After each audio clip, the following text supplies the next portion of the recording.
Fellow conspiracy realists, welcome back. We have a classic episode for you from 2020. In the trenches of COVID, we put our heads together and we asked ourselves, is there actually enough for everyone? I love this. It's a very philosophical question at its heart, but also a very practical question. And we talk about all of those angles in this classic episode. I remember thinking about one specific guy. Do you remember who it was? We talked about him on Infamous Inventors a long time ago. A man named Norman Borlaug. Yeah. Save the world. Captain Wheat. Yeah, that's right. Well, it made us all think about this thing where humanity has been attempting to create more and more and more food, right? So everybody has that because that's a necessity. To figure out ways to filter water and purify water because we need that too. But what do we mean when we say, is there enough for everyone? Is it just those two things or is it more? Oh, it's more. Right. Yeah.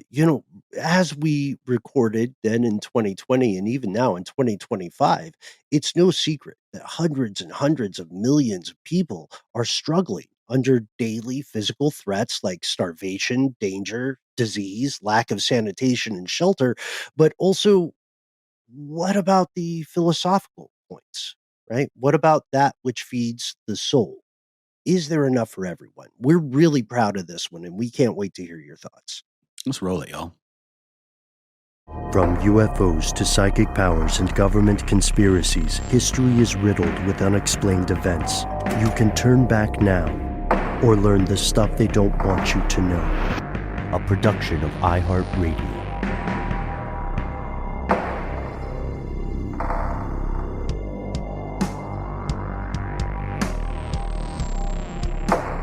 Welcome back to the show. My name is Matt. Our friend Noel is on adventures, but will be returning in the future. They call me Ben. We are joined, as always, with our super producer, Paul Mission Control Decant. Most importantly, you are here, and that makes this stuff they don't want you to know. Matt, this is a wide-ranging episode for us today, isn't it? It is, but it brings in topics that we've been covering over the past 7 years. Are we 7? Believe it or not. I think almost 7. In this year, we will become 7. But yeah, we've hit on a lot of the topics that we're going to kind of pull in here. So hopefully you've listened to many of the episodes. If not, maybe go back, check out some of the ones that you can kind of infer that we're going to be talking about with this topic, as you've read in the title, and then come back to this episode. Because we are going to be pulling in a lot of stuff, and we're not going to have time to hit everything in complete detail. Mm-hmm. And this wide-ranging episode is also by its nature collaborative, as we of course hope all of our episodes are, because we need your help. We want your involvement. As we often say, you, specifically you, are the most important part of this show. Those are not empty words. As a matter of fact, to prove that these are not empty words, to put our money where our mouths are, or where your ears are as you listen to this. Matt, I checked on our Twitter, at Conspiracy Stuff on Twitter. I checked on our Twitter feed, and I had no idea that we have more people befriending us on Twitter than I thought. Yeah. Not a big number. It's a big number in absolute terms, but it was bigger than I thought it was. For us, it's a big number. You want me to say what it is exactly? Yeah, where are we at? According to the mobile version, we have 29,200 something followers. Holy smokes. Well, we don't consider you followers, by the way. Yeah, that's right. That's an awful word. You are a fellow conspiracy realists. You're a fellow listener. So we thought we would give some of you a quick shout out at the top of the show. And we hope that the people we shout out are listening, but we want to share what they said with you, especially for those of us who are not on Twitter. So unless everybody hates this, we're going to make this a regular thing. Here we go. We'll just read a few. Shout out to Shoopda1, Stuart Hopfer, over there on Twitter, who's responding to our recent coronavirus episode. We do have an update coming. And Stuart, you said, I listened to this episode and there's something you should have mentioned. Aside from wearing a mask to not get sick or catching something, they have also been warned for those who have not done their makeup. Which really, which I thought was interesting. Yeah, so maybe you're in a hurry and you feel like you should have, as they say, put on your face, but you didn't have time. So you say, I'll slap on the mask. I'm just running to the store. Yeah, it's interesting, huh? It really is. I never would have thought about that. And so here's another one. Patrick Lee 6669 was responding to our earlier tangent about ridiculous DC villains. Yes. And he hipped us to this fantastic Batman villain, Ten-Eyed Man. Patrick just said, look him up. Ten-Eyed Man? Yeah. He's got his thing is that his only superpower is that he wears a headband over where the rest of us normals would have eyes. And his eyes, the Ten-Eyed Man's eyes, are on the tips of his fingertips. What? What? They're on his, not tips of his fingertips is redundant, but they're on his fingertips. Oh, so we're talking about Philip Reardon. Mm-hmm. Okay, I've seen the costume that has eyes going down his chest. Yeah, those are decorative, though. His real power is in the fingertips. Oh, man. This is really cool. He's in the Batverse. Yeah. He's up there with the Joker, I assume, as the most powerful of Batman's villains. And last one for today, last Twitter shout out for today is RNGen311 says, have you all heard of and watched the documentary Active Measures on Hulu? My tinfoil hat is on and conspiracies are afoot. Check it out if you get a chance. Folks, let us know if you've seen Active Measures. I have not. Let us know if it's worth a while for your fellow listeners. And thanks to you guys, thanks to everyone who has befriended us on Twitter and joined the ranks of the Conspiracy Realist. Again, we are at Conspiracy Stuff. If you ever want to just shoot off a quick tweet to us while you're hearing something, this episode may get a little personal for people. I know it's full confession, a little bit personal for me.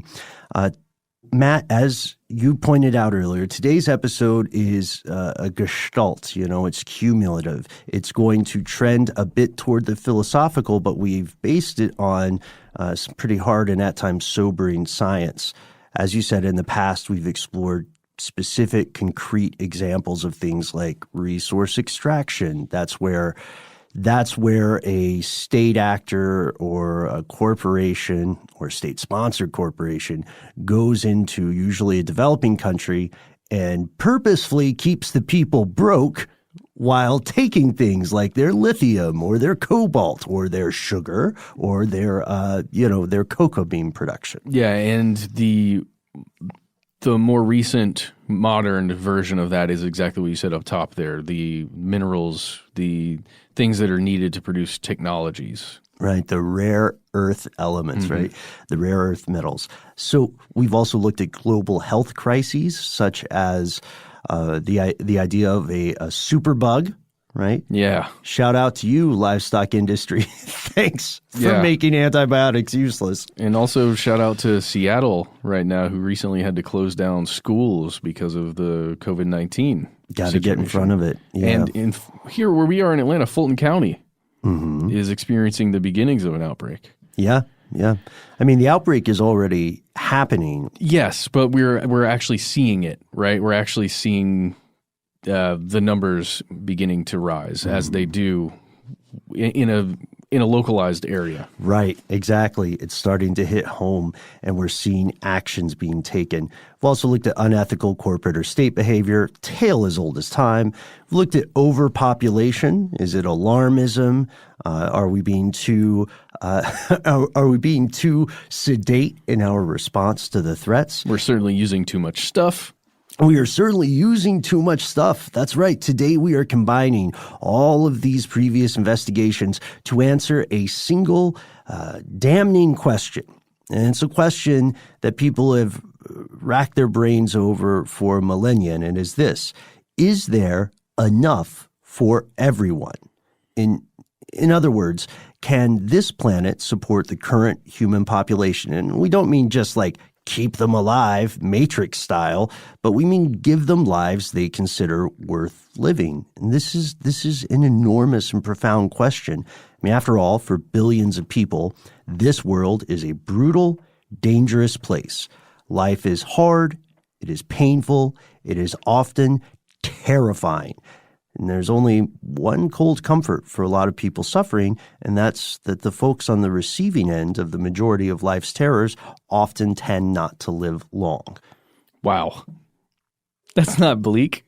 That's not bleak at all, Ben. It is super bleak. It is super bleak. So is there enough for everyone? Here are the facts. Wait, Matt, what do we mean when we say everyone right now? Well, right now, as of Friday, March 6th, 2020 at 11:21 a.m. Eastern Time, there are 7,769,064,744 people.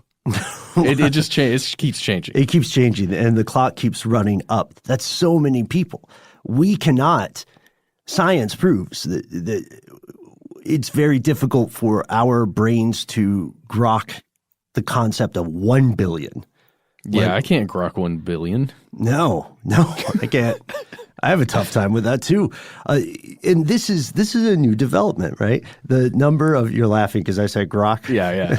That's a word, right? People use that. I've never used it, but I enjoy it very much. I might be in the wrong timeline again. But this is a relatively new development. The number of quote-unquote modern human beings on Earth has been pretty small until very, very, very, very recently. Yeah, just 10,000 years ago. Think about that. 10,000 years ago, there might have been no more than a few million people wandering around on the planet, and those populations are going to be pretty far spread. And the 1 billion mark wasn't passed until the 1800s, very early in the 1800s. The 2 billion mark wasn't passed until the 1920s. So we have just exponentially exploded here. And all of us walking around, just because of where we live, because of the cultures in which we live, we want a whole bunch of stuff. Mm-hmm. Just stuff that we use. A lot of times we throw it away. Sometimes we keep it around for a couple of years until it breaks and then throw it away. Maybe we can recycle it. Maybe we can reuse it in a way, but generally it ends up in the trash. Here's the thing. We all have different ideas of what that stuff should be, like we said, because of that culture. But we only need a few basic things. We only need a few basic things. Right. It's a conversation that a lot of parents in the crowd have had with their children. A lot of us have had this conversation with our own parents, wherein the adult explains the difference between what you need and what you want. It's never a super fun conversation for the kid, and it's probably not a super fun conversation for the adult. But it's true, Matt. We only need a few basic things. Let's look at it. Here's a question. How much food does one person need? Not want, but need. Turns out people don't actually need a ton of calories to survive every day. According to the U.S. Department of Health, adult males generally require somewhere between 2,000 to 3,000 calories per day, so every 24 hours, to maintain their weight. And adult females need around 1,600 to 2,400. Of course, those numbers are super loose, and the concept of gender, is somewhat problematic. But what we're saying is that's the ballpark, somewhere between 1,600 to 3,000, not to gain muscle mass and hulk out, and not to shed a bunch of weight and get svelte enough to wear, your old bell bottoms or something. Yeah, and it's all the calorie is a measurement of energy, right? Right. So it all depends on the output that you're having as well, how much energy you're using. Yeah, exactly. If you, for instance, have a relatively sedentary existence, you're going to be on the lower end of the caloric scale. And if you have a very physically active existence, then you're going to need more fuel for the fire. Of course, our species is nothing if not durable. People can and do survive long, often harrowing periods deprived of proper nutrition. And, you can bounce back from that. But after a certain point, you will also experience lifelong medical consequences of that. Furthermore, epigenetics proves that the medical consequences of long periods of privation will carry on after you die. They'll carry on in your genetic code and the way it expresses in your offspring. And there is also the concept here that occurs in this country and many other places across the world where you are hitting or exceeding those calories that you need, but the nutrition of those calories is not what you need, right? You're not actually getting the things within the food you're consuming to make a healthy body. Yeah, exactly.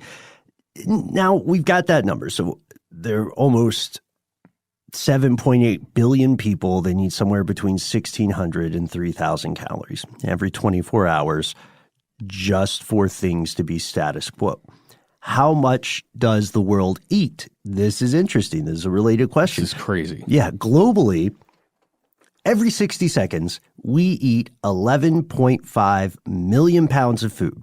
That's everybody. That's our collective tab at the buffet of the world. 1 minute, 11.5 million. So to put that in terms we understand, I think you and I were talking about this on a previous episode, how people in the U.S. will make up any kind of measurement to avoid using the metric system. Yes. Okay, so to put that in terms we can understand, that's about 20 million Big Macs every 60 seconds.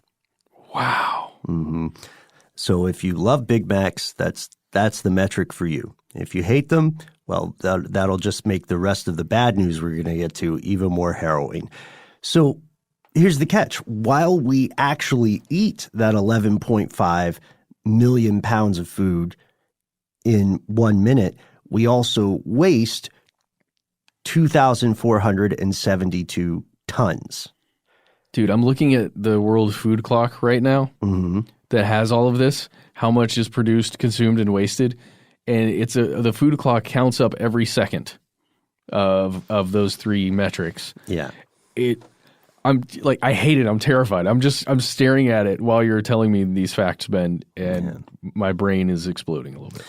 It's crazy. Oh, and just to get us into more of an apples to apples comparison there, 11.5 million pounds, that's like 5,133 tons. And that doesn't count the 2,472 tons that are just straight in the garbage can. So logically then, if we were more efficient, this means that we could feed everyone. We could feed everyone every day. We just don't. There's other stuff to get into there that we're going to talk about later. Yes. About why we currently can't or won't. Yes. But let's continue. Why it's not happening, even though it's possible. Yeah. So I want to bracket to the side the problem with water, with potable or drinkable water. It's a different case, unfortunately. It's one we're going to have to tackle in an episode all its own because, spoiler alert, while the news about food does have a happy ending, the news about water doesn't really. More than 2 billion people of the 7.8 billion people here on Earth lack clean drinking water at home available on demand, meaning of the 7.8 billion, more than 2 billion don't have a faucet they can go to in their house that just turns on and gives them water that won't kill them. A major UN report from back in 2018 in June shows that the world is way off track. The United Nations had a goal, which was to bring safe water and sanitation to everyone on the planet by 2030. We're not going to make that happen. It's the pigeon of potable water has flown the coop. By 2050, in fact, half of the world's population just might not have safe water. And here's currently here's the deal. There are only really two ways to change these numbers, and that is to reduce the number of people that need to have clean drinking water, or is to somehow revolutionize the purification technology, or get some, this is the third option, get some kind of angel billionaire, trillionaire investor or group of investors to just put the money in to make it happen. Right. To get some of that billionaire blessing for purification technology. Or if we want to get really space age, we could look into somehow getting non-terrestrial sources of water, right? To farm a comet or something. Yeah, I know, totally. I'm just trying to imagine the cost difference between farming the water from a comet. I know. just cleaning some water, making a plant in places where there aren't those plants. Yeah, it's the equivalent of let's go out and buy water and someone say, no, we have water at home. Just clean it, right? Yeah. So we also, I like that you brought up money because we need to just touch on that. The average income. So we have these billions of people.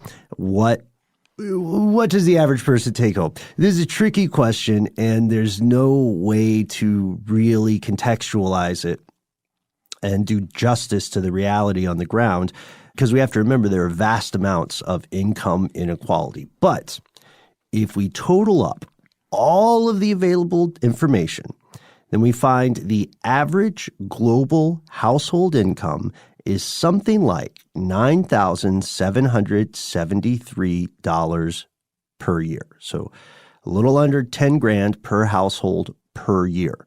A lot of people listening in the West already make more than that on their own. And a lot of people do not. And then, of course, we have to remember that number factors in people like Jeff Bezos of Amazon. So that guy is busting the curve for everyone.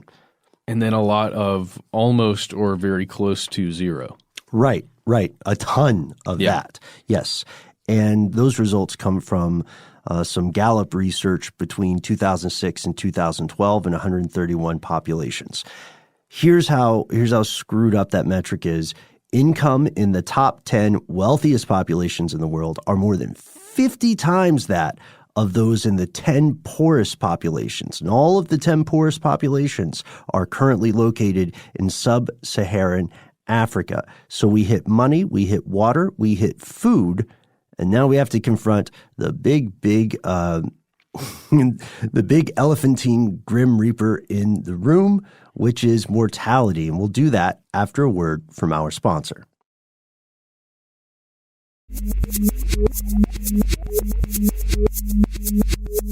All right. So we have all of these people. We have all of these needs. By the way, we also need love. And that's really all you need. That's what the Beatles. According to the Beatles, yeah. Let's look at how we are exiting this planet, exiting this experience that we call life. In 2017, as of officially 3 years ago, 56 million people died that year. And the top three causes were cardiovascular disease. There were 17.65 million deaths due to cardiovascular disease. And that represents 32.26% of all the deaths. And then cancers came in second. There were 8.93 million deaths that were caused by cancer, or at least in some way associated with cancer. And the share of deaths there is 16.32%. And then next up is respiratory disease, coming in at 3.54 million deaths, and that is 6.48% of all of the deaths. So health issues here, major health issues with our bodies and how they function. Yeah, and we have to note those top three causes of death are umbrella terms. Cardiovascular disease encompasses several different conditions. Not all cancers are created equally, of course, and so on and so on. And equitable access to medical care would vastly reduce these numbers, as would preventative measures like tighter pollution controls and the like. When we look at shelter and clothing, we know that one man's shack is another man's castle, or however you want to trot out that old cliche. There's clearly enough. There's clearly enough around. Given that shelter can be built out of so many things, Yes. there's clearly enough there to create housing for people. I mean, in a lot of developed countries, even there's still a huge homeless problem, and there are a lot of empty buildings, but the homeless population is not allowed to take shelter in there because, of course, concerns for crime, right? Yeah, I was going to say when you're speaking about shelter, it can be defined really as anything that's going to protect a person from the elements as well as impending danger from some kind of outside force. Right.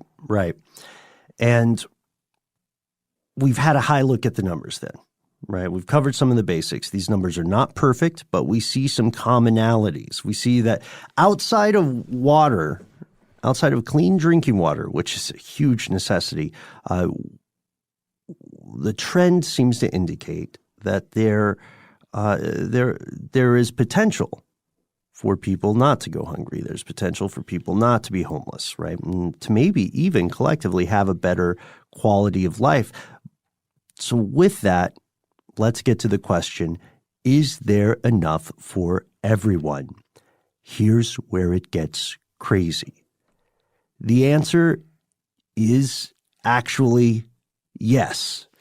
And this should not necessarily make anybody happy. This should be troubling that the answer is yes. This should be very troubling. Because that answer is yes, then our next immediate question is, well, what gives? Why isn't this happening? Let's look at food. So you've heard stuff about food scarcity, shout out to people like Norman Borlaug and the Green Revolution. The fact of the matter is that right now, the world already produces enough to eat. We actually produce a surplus. This world creates more than 1.5 times enough food to feed literally everyone. That's enough to feed 10 billion people. And 10 billion people, just for a bookmark, is where experts expect the population to peak around 2050. So not that far away. If you're listening to this podcast, the odds are in your favor of being alive when there are 10 billion people around. Or when there are 10, who knows? We'll roll the dice. We're never going to make it that far. So there's a problem, though, because that food, when we say just food in general, it's an umbrella term, and as we had discussed earlier, that term encompasses a lot of grain, the staple of the global diet, and the bulk of the grain produced by agribusiness, the bulk of industrially produced grain, goes to feeding livestock in confined feedlots and goes to biofuels, rather than going to the 1 billion starving or food insecure people on the planet. So again, it's not that we can't feed everyone. It's more that we can't feed everyone the kind of food everyone wants. And we also destroy a lot of those grains that are created in order to control the price of said grains, which means if you could just decide, instead of destroying it or throwing it away or, getting rid of it in that way, and you just used it to feed people for no cost. Well, right. We're going to get into this later. When I say no cost, I just mean you're not actually selling it or anything. You're literally donating it. But in order then to get that grains to the places, to the needy people that would want it, then it costs a lot of money. Right. And shout out to a previous recent episode on farm subsidies. It is true that a lot of governments pay farmers to not grow food, even when, there are tons of concerns. Listen to that episode for more information. But think about it this way. Let's take it to an individual level. If you knew with certitude that none of those 1 billion people would ever need to starve again, but it meant that you and everyone else you knew would have to change your diet, you could realistically maybe eat meat once a month or once a year. or never again? Would you be able to make that trade-off? The problem there is that if we're being realistic, we would not have a way to know everyone else was playing by the rules. Can you imagine the black meat market? Oh man. Yeah, I've seen there are things about that in sci-fi, when lab grown protein or lab grown meat becomes the normal, then how much will people pay for a real steak? And then the concentric circles around the black meat market and the red meat market become troubling. Right. For many of us, this already sounds like a losing proposition, and it's hard to fault people for that. It's something called the tragedy of the commons, which we've mentioned before in this show. The tragedy of the commons essentially is this. It's the idea that there is a public resource that everybody uses. Like if we didn't have agribusiness and you just foraged from everybody in the village foraged from the same field or whatever, and stuff just grew naturally, but you had to take steps to make sure that food grew next year. But why would you? It's not yours. It's just a place you go to and grab food, right? Yeah. And then everybody grabs food, and then it's gone. And then you just you go through this increasing crescendo of passing the blame. You know what I mean? Like, I just ate what I wanted. The problem's never me. It's all these other schmucks. So it's understandable that this would look like an unnecessary cost for us to put on ourselves. Why should I have to punish myself to help a billion people that I will never meet, right? And why should I have to punish myself or hold myself to standards that I cannot prove other people are meeting, So if we look at this is, by the way, this is not taking in medicine. We're putting that to the side because the medical care stuff, like water, is almost its own episode. Yeah, and again, bringing in costs, the time it takes to train people, and medications that would be affordable to save lives. All right, so next question then. So we can do this stuff, technically, potentially. We're not. So why not? Why are we not giving every other human being what they need to survive? Essentially, it's because doing so, even if everybody wanted to, doing so would necessitate a massive transfer of resources and wealth. Something that, like on the level that it has never occurred in human history. It boggles the mind. And part of it is because of, we're talking about inequality. Up there with mortality, that's the other elephant in the room. And when we talk about inequality, we often tend to think in these extremes, because extremes are easy cognitive shortcuts. We think of the billionaires, for example, on one end of a scale and the hopelessly deprived on the other end of the curve. But honestly, we have to give ourselves perspective. If you own a device that allows you to listen to a podcast, for example, then you are, globally speaking, much more likely to be one of the haves rather than one of the have-nots. A lot of people considered poor in a developed country, for instance, may still have a better quality of life overall than a relatively well-off person in a least developed country.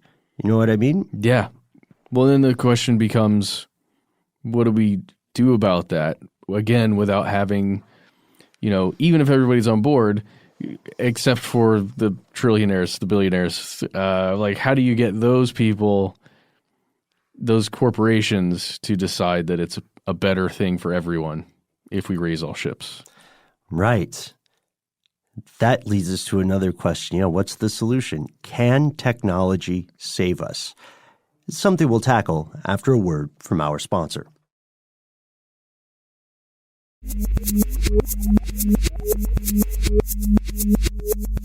And we're back.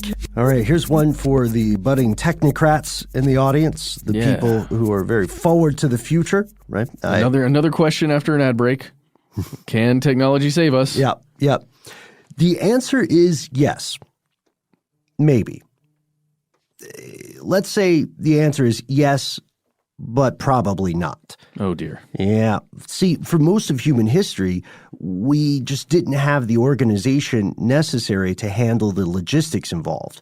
You might have people in one part of the world who had a surplus of grain because the weather was favorable, and people in a different region, maybe they were combating droughts or floods, and as a result, their harvest didn't come through and they starved. And let's say that the people with the surplus of grain heard about this distant land that needed help. Even if the people with that surplus wanted to feed their fellow humans, even if they tried very hard, for most of human history, they just wouldn't have the means to get the food or medicine or resources to those folks in time to make a difference. Now, for the first time ever, that has changed.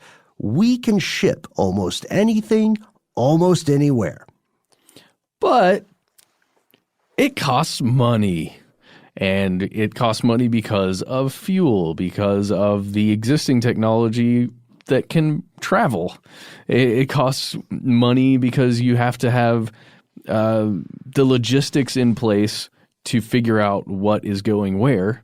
And that's, a bunch of people employed, a lot of times huge facilities and to make that stuff happen. All money is a representation of labor over time, right? It is. So we would have to ship stuff. We essentially have to give people these placeholders for time that was spent earlier, right? And we do that in the form of currency. So we have to help these people justify their labor, their time, right? And that is a huge, huge hurdle. But if there was some other thing, I'm not saying that we have an answer, and I'm not even saying there should be some other thing, but if there was, quote unquote, no cost, then we could literally feed every single hungry person on the planet.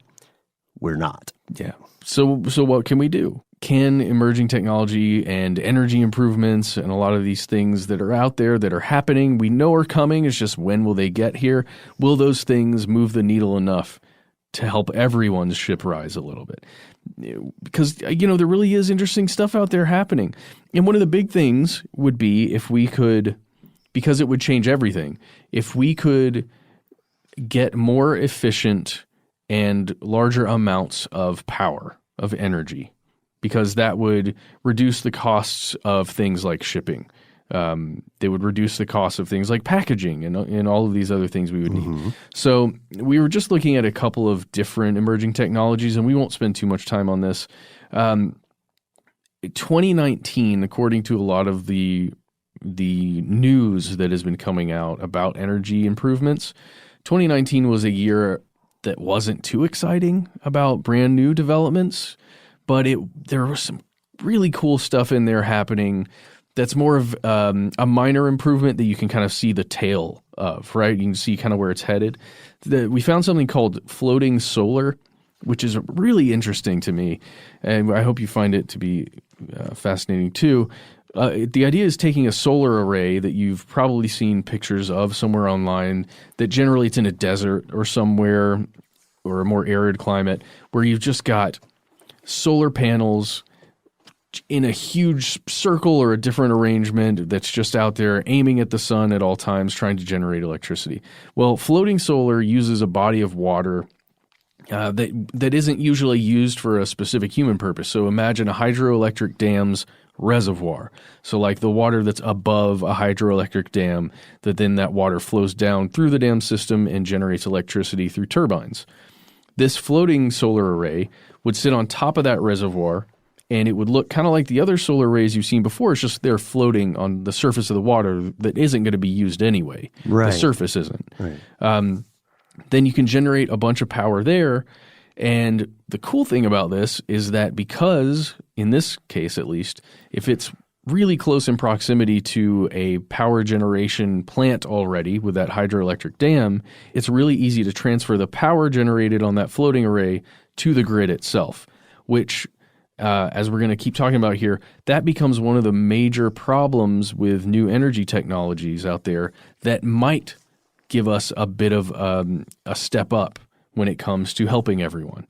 So Another technology that you can think about is offshore wind farms. Mm-hmm. So wind farms that are, relatively far out into the ocean or offshore, and the wind out there can generate energy really effectively.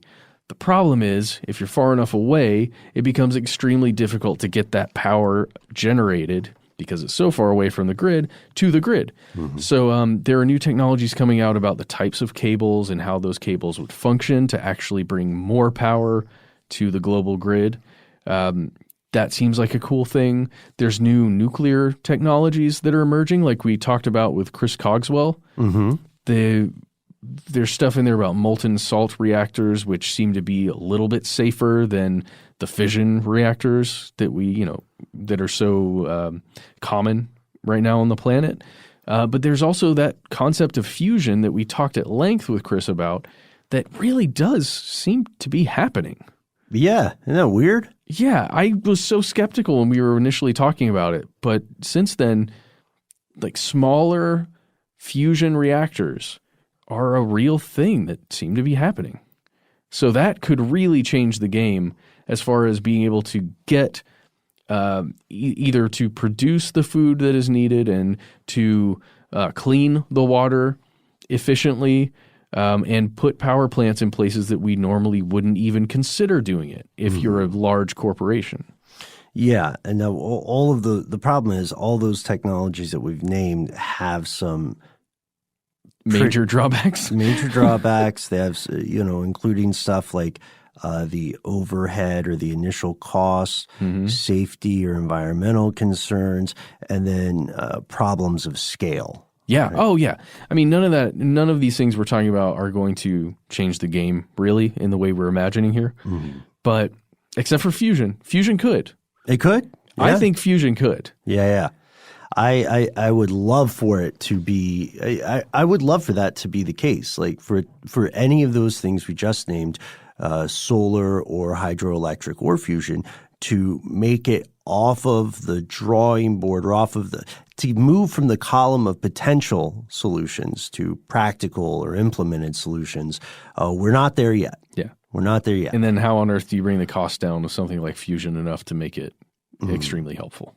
There's another, whenever we talk about technology and its possible role in improving the lives of the people who are members of the species, one big thing must be addressed, and that is the concept of what is often called AI or artificial intelligence, or increasingly academics prefer the term machine consciousness, because they say, if a consciousness is a consciousness, how is a machine's consciousness any different theoretically from a meathead's consciousness? What makes one artificial and one not? Right? It's the meat. It's the meat. That's gonna be our advertisement for premium organic brains in the black meat market. It's the meat. I wish you guys could see the expression Matt had. It's perfect. I nominate you as spokesman. Oh, I accept. All right. So before we talk about AI, let me pitch you a little bit on why people are excited about having a non-human consciousness or collective handle these logistical problems, these distribution problems, which is really, that's what a lot of this is. Well, first, no matter what our lovely little primate brains can make technology-wise outside of AI, we may not have the tools mentally to take advantage of this.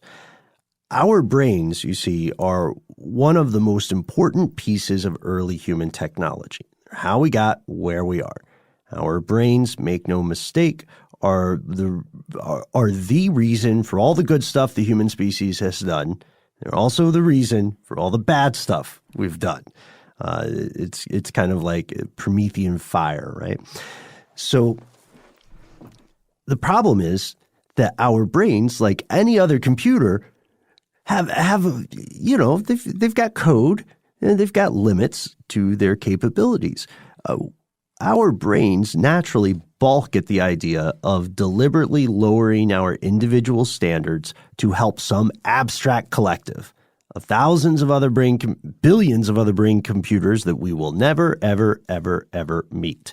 Sorry, the odds against you meeting all the people on the planet right now are astronomical, because so many are dying every minute and so many more are being born. You just don't have time for it in your schedule. And even if you're lowering your individual standard of living to something that's survivable, something that's not that bad, something that's not terrible, but just isn't as awesome as you would want, you'll never really see the impact of that on the planet, not in your lifetime. And our brains already knew this way before we did, which brings us to one of the chilling theories that is, I don't know about you, Matt, but it's sort of changed the way I look at the world. Okay. It's something called Dunbar's number. Oh, yes. Yeah, which we've mentioned before. It's named after a British anthropologist named Robin Dunbar. Long story short, Dunbar is convinced through his research that there is a ratio, a correlation between brain size in primates and the amount of people a given primate can consider other people or other primates, living, thinking, feeling beings with their own motivations, their own goals. That number for human beings, according to Dunbar, is 150 people, ballpark. That means then that once you get to like 152 people, two of those aren't people. They're just sort of functions. They happen. You know what I mean? They're bots. Yeah, right? They're verbs, they're mechanisms, they're processes that you see moving around you, but you don't think of them as people. I'm imagining it as a social media thing. Let's just say, let's use Facebook. You've got 150 Facebook friends, and you know all of them. Right. You really, truly know all those people. And then that number starts to grow and grow and grow and grow and grow. And now it's just kind of a picture of a representation of a human with each of those profiles. Yeah. And you do that obnoxious thing people do on social media where you don't really care it's someone's birthday, but you get a notification. So you pop a HBD over there because God knows you don't have time to write both of those words out, right? That's right. So the problem then is, if Dunbar's theory is correct, the problem is less one of material goods or resource availability, and it is more one of our inherent neurological wiring, our hardwired inability to think that humanity, as we understand it, really exists past a certain threshold of about 150 people. But in your experiment here, Ben, we're talking about allowing some extremely sophisticated computer system to decide who's going to get fed when and with what? Wait. I just want to hit this though. Okay. From what I was saying, if Dunbar's theory is true, then that means that all other things aside, including the most popular ideology of this age, or the most popular religion, which would be economy, money, currency, things like that, that means that we are the biggest obstacle to our own success. The problem isn't how much food is being grown. The problem is us. You know what I mean? And yes, I see where you're going, where it gets a perfect setup. Do we then eschew our individual and species-wide responsibility? Do we build a better brain and just trust it? Some kind of Skynet, some kind of technological god made of ones and zeros that will tell us where the cantaloupe is supposed to go every harvest? For many people, that is a troubling thing, because then we're consigning our entire species' existence to be the children of something else that we've created. You know what I mean? And then we have to also say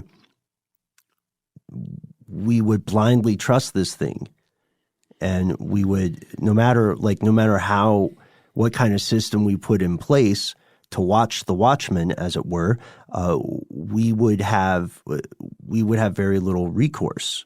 Once you hop on that wagon, once you hop on that train, there's not really an easy way to get off because of the power you would have to give that sort of mind.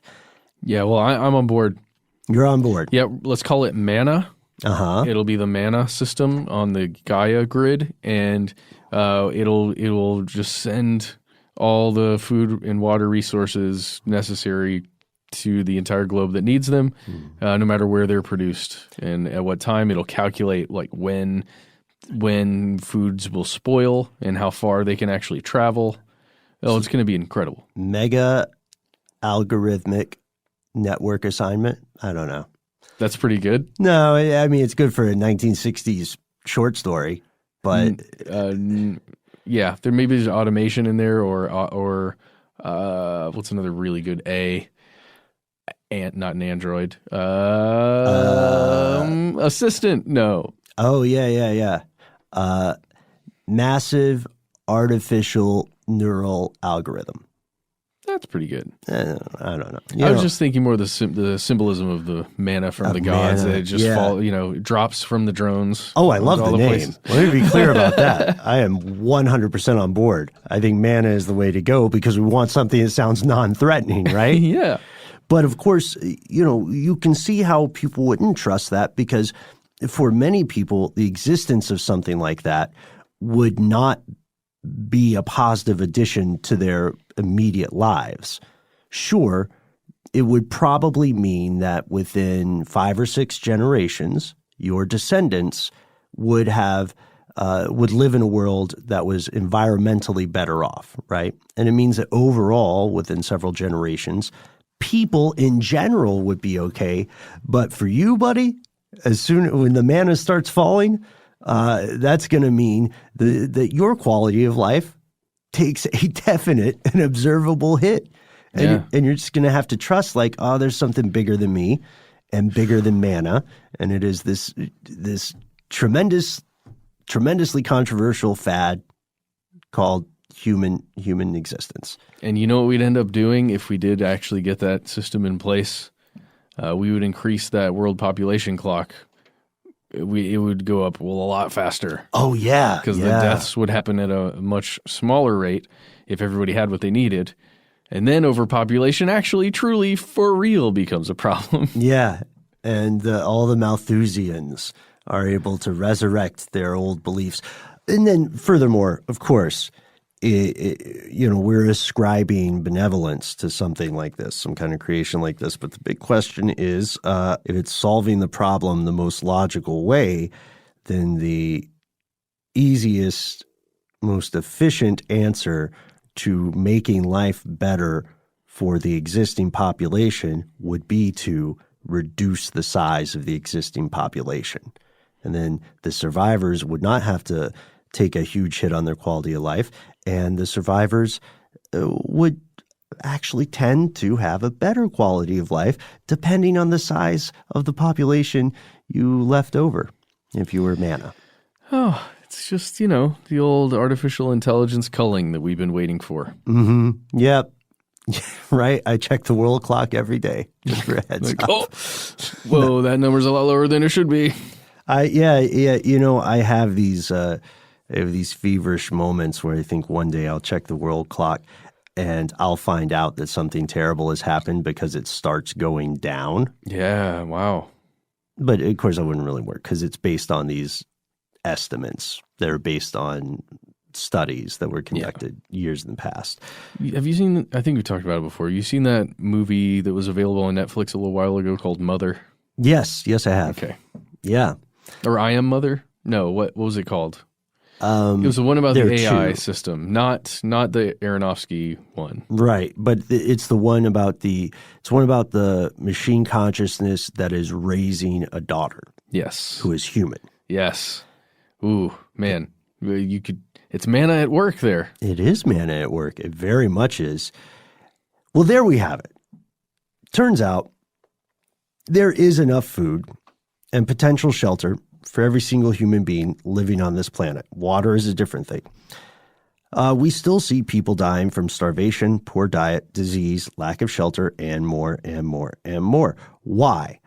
Because there's several problems. First, the existing systems that we came up with over thousands and thousands of years, they were just not built to accommodate a population of this size.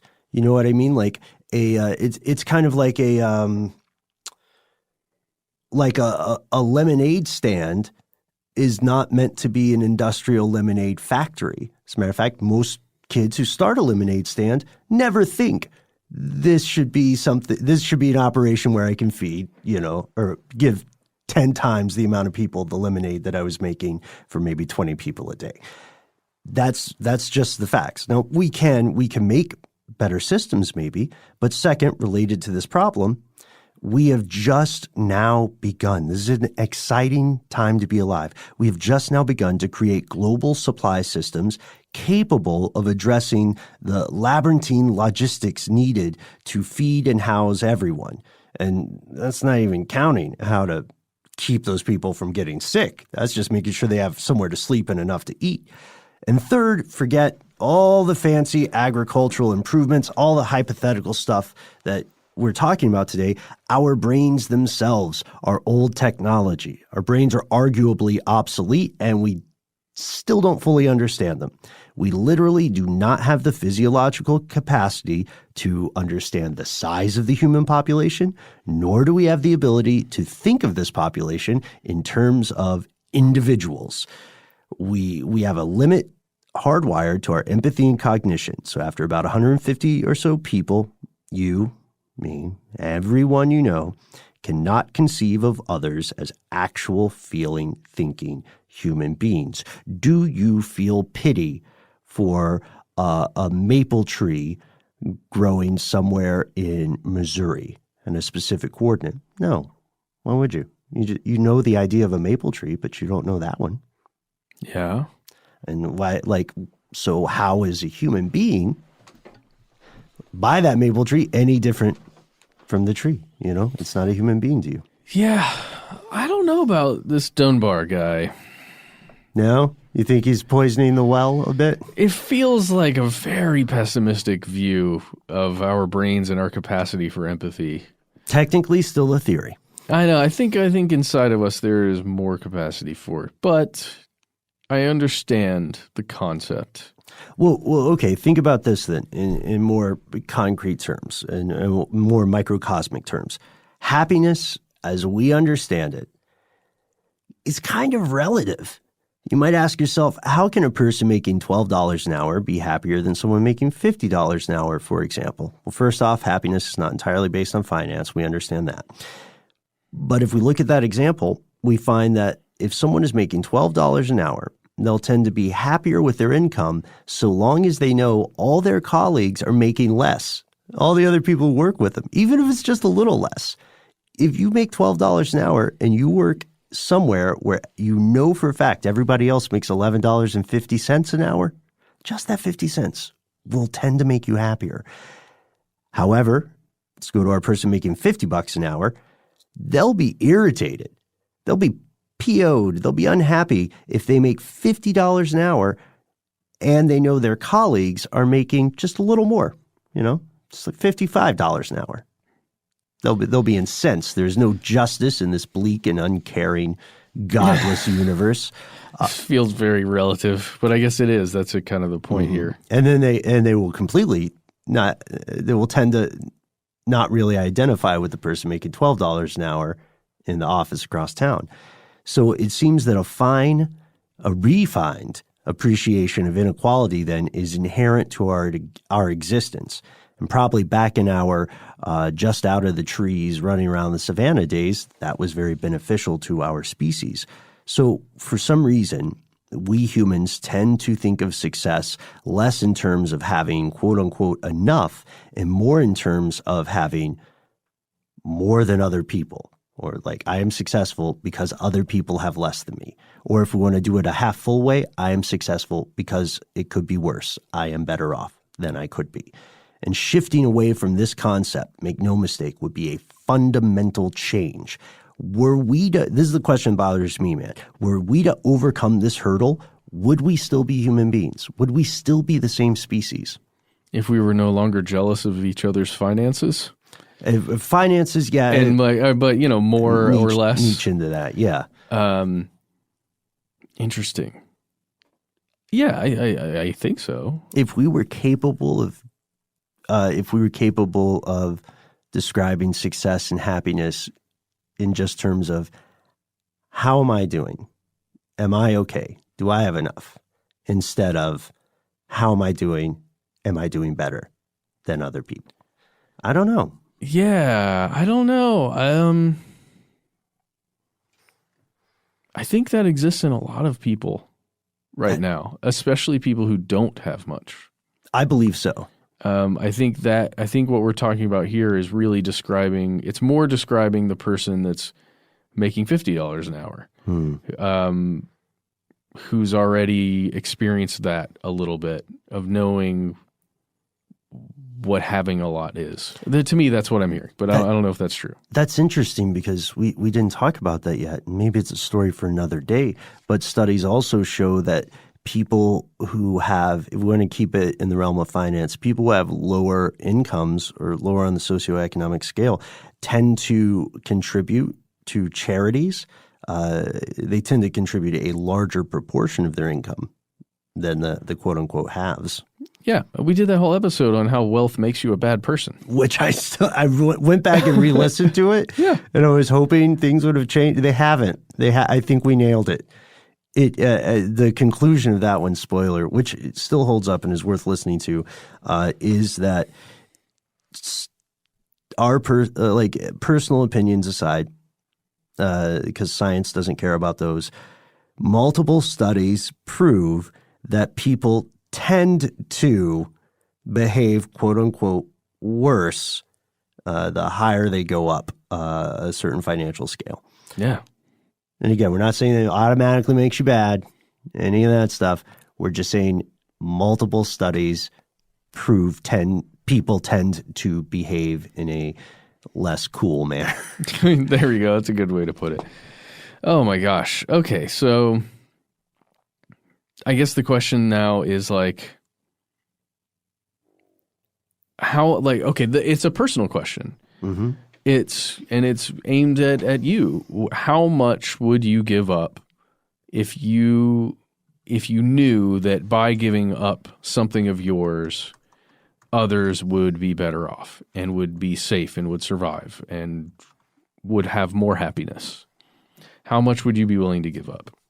Mm-hmm. And that's a tough question to answer because I think every single person here thinks or knows rather that they have responsibilities in their life. They have, maybe a family, maybe a friend group or a community that they are supporting, that they're doing their best to do that. And then imagining giving up more, it's probably a difficult thing to pose to somebody to think about even. Especially for instance, you have no way of proving that effort would be reciprocated, which is the case. That is fundamentally the case. And then furthermore, we're not talking about people giving up stuff that was just given to them. People have worked hard. They have put in blood, sweat, tears, and time. Oh, yeah. Now we're saying, hey, give it up for someone you don't know. And then just trust us, says Manna. It'll all work out. Or in the case of Manna, it would just be a mandated thing. But yeah, we want to know, is some sort of benevolent machine consciousness our only hope? Can humans get the band back together and put out a more successful album in our long discography of existence? Boy, that was a terrible. That's pretty good. I don't know, man. We're working live. But let us know. We want to hear from you. As we said at the top of the show, you can tell us your opinion on this on Facebook, Instagram, Twitter. We're Conspiracy Stuff on Twitter. We love to recommend our Facebook community page. Here's where it gets crazy. I am going to say, again, that there is a huge chasm between what is possible and what is plausible. So it is possible to improve the lives of people on the planet, of everyone on the planet. Is it plausible? I don't think so. Yeah. I don't think we're there yet. I think we will be there, but it's going to take a global catastrophe. And then that'll get us to that kind of Star Trek post-scarcity. Where there is a threat to the species at large. And there kind of is one, guys. It's called global climate change. Oh, but you're talking about something more Hollywood friendly, right? I am talking Hollywood friendly. I'm talking a little bit of blue beam. Well, it doesn't necessarily mean blue beam. I just mean if there is enough of a threat to the species at large, I think preserving each and every individual will become paramount, and then these kinds of changes will occur. Right. Because they'll have to. And the size of the problem will be smaller too. Yeah. So let it. By the way, there is a global pandemic, maybe pandemic occurring right now. Yeah, but again, to our earlier conversation, I feel like it's a battle of semantics with pandemic. You know what I mean? I know. The official definition is not going to change the way an infection ravages a body. Maybe. I don't know. How about the numerous, very troubling outbreaks occurring across the planet? Yeah, maybe that'll be what it takes. Maybe that'll be the big kickstart we need, right? It'll be zombies. Maybe zombies? You or, think? Aliens. I would say, yeah, or a huge natural disaster, non-terrestrial disaster. Well, Matt, it happened. We once again started talking about the end of the world as we know it. And stuff is bleak. Well, hey, here's a question that's probably on everybody's mind as we reach the end of today's show.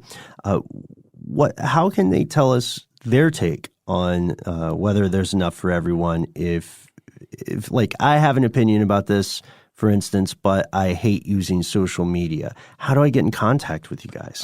You can call us. Our number is 1-833-STDWYTK.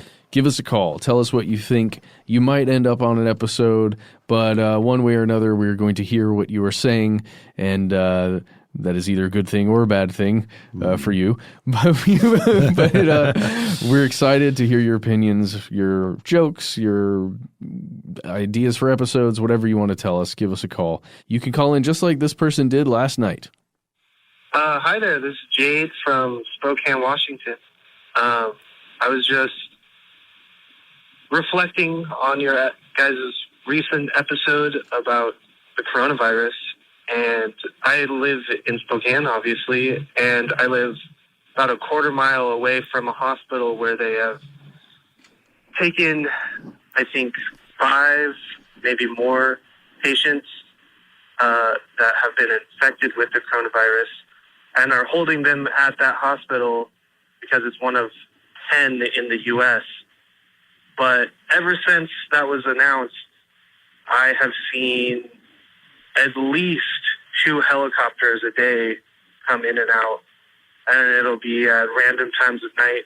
And I'm not so sure that those are legit helicopters.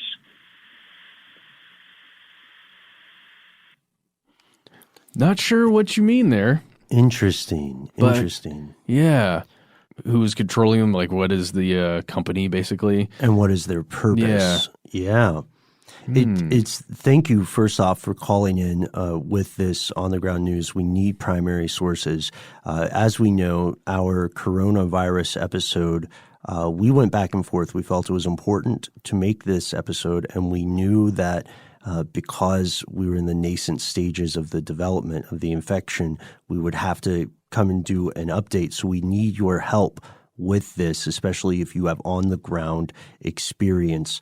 The sad truth of the matter here, and the dangerous truth of the matter, is that given the way the U.S. has currently handled COVID-19, there are easily thousands of undiagnosed cases around, and I would not be surprised at all if The official messaging we're getting does not match the actual activities that governments or states are taking to stave off the infection. Yes. I know, I do. I agree with that. It is one of those things that is still making me nervous. My news feed is just filled with updates about new clusters of infections, and it's giving me nightmares. But thank you for calling in with information from a specific area. Feel free to call back again with any kind of update. You in particular, I believe Jade is what you said. And anyone else, please call in, leave a message. And if you don't want to do that, please send us a good old-fashioned email. We are conspiracy@iHeartRadio.com.